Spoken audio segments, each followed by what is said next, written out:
প্রশান্তদা, Kolkata league তো জমজমিয়ে চলছে।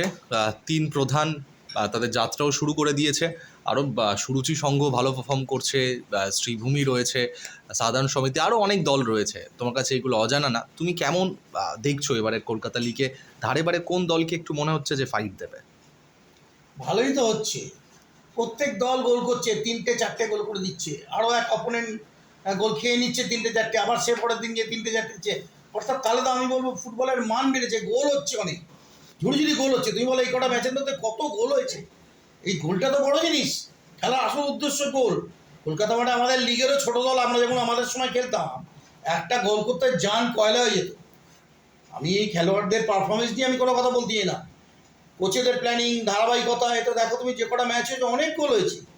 আর ওই তো ইস্টবেঙ্গল প্রথম ম্যাচে 7 গোল মেরে দিল একটা টিমকে, প্রিমিয়ার ডিভিশনের টিম 7 গোল খাচ্ছে। তারপর কোনো একটা জায়গায় দেখলাম 4 গোল।